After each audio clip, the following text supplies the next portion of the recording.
And welcome back to the show, everybody. I am Joe Concha, joined by Lisa Jandovitz, Rick Unger, and Heather Hansen. We are going to continue our discussion on the war against radical Islam, and joining me now is Major General Paul E. Vallely.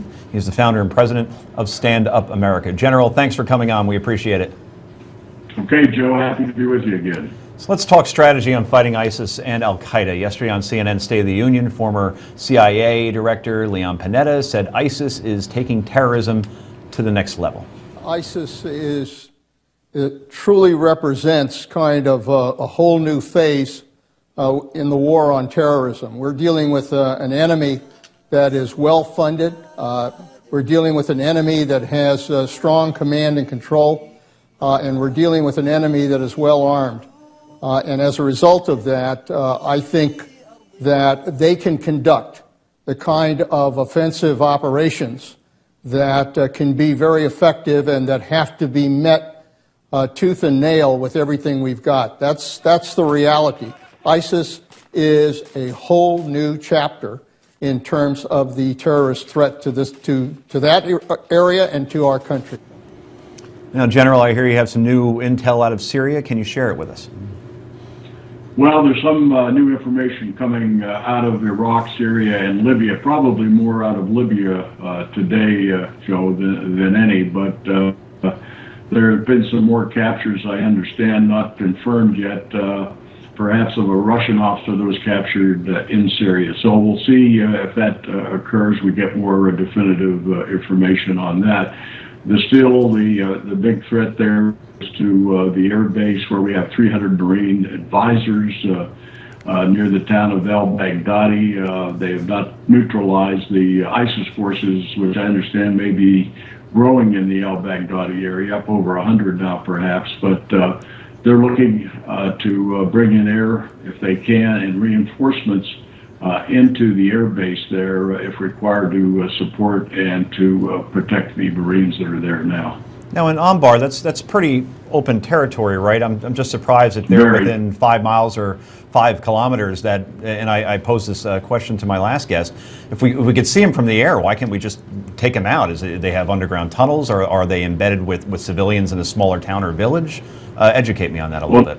Well, I don't think they've had time to dig a lot of tunnels unless they were there before. I've been in that area. It's a wide open area, very few trees.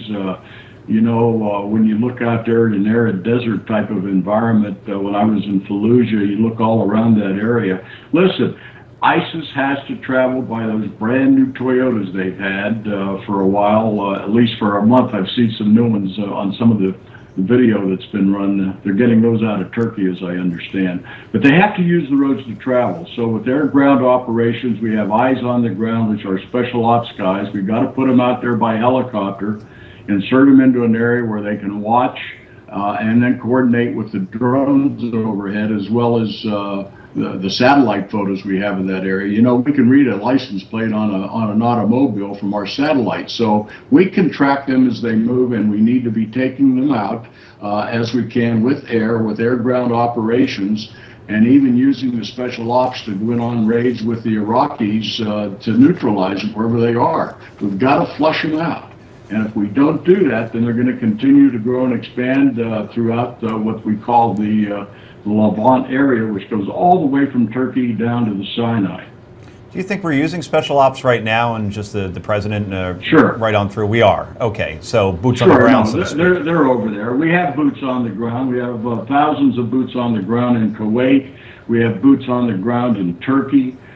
So when they say boots on the ground, Joe, they're more referring to conventional battalions and brigades, armor brigades, infantry brigades, versus the special operations forces. But are they training, or are they actually engaging ISIS on the ground in actual firefights? Well, as I understand it, they've been given a restricted rule of engagement. They will only be in an advisory role. They will protect and self-defend as they can. And ISIS continues, as we saw this weekend, with those beheadings, those horrible beheadings. That the video has been taken down from YouTube, we should add. Its expansion into Libya. Why Libya, and how big can ISIS get?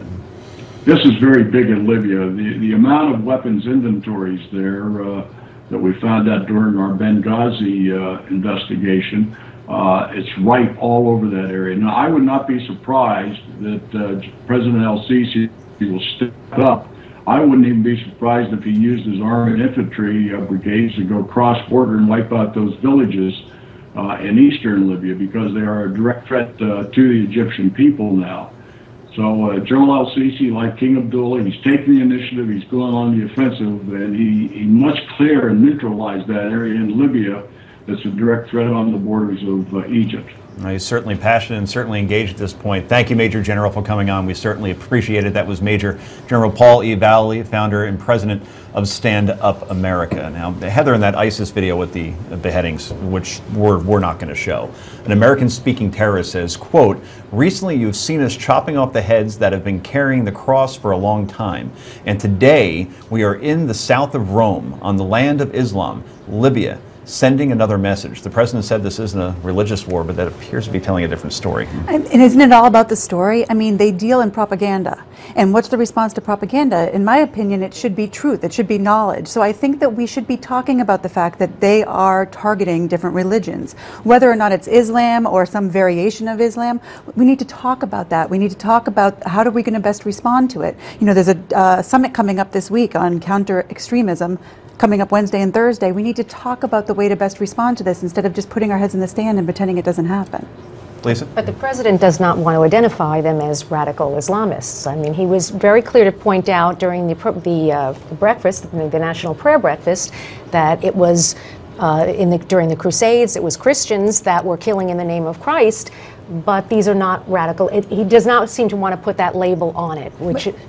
But that needs to be part of the conversation. So you've got radical Islam, you've got Islamists, Right. You've got Muslims that are not part of this group. I know, Rick, you don't think that it should have anything to do with religion, but it does. It does because they... No, I'm not saying it shouldn't. It does have something to do with religion. The problem is that we're getting so into the dialogue of religion, I don't care what the president says, I care what the president does. And this never-ending conversation about will he use extremist Muslims, and I don't care. I want him to formulate a new strategy. I don't think the original strategy worked. I want it to be a strategy that will wipe these you-know-whats off the face of the planet. He can say whatever he wants to say. Anybody pretending that he has to say certain words to make it work is silly. Okay, we have to end on that note. Coming up next on the wrap, it's potluck time. We just dropped a potluck, as a matter of fact. You know, the segment where we talk about our favorite stories of the day. This is the Daily Wrap, and it's only on Newsmax TV.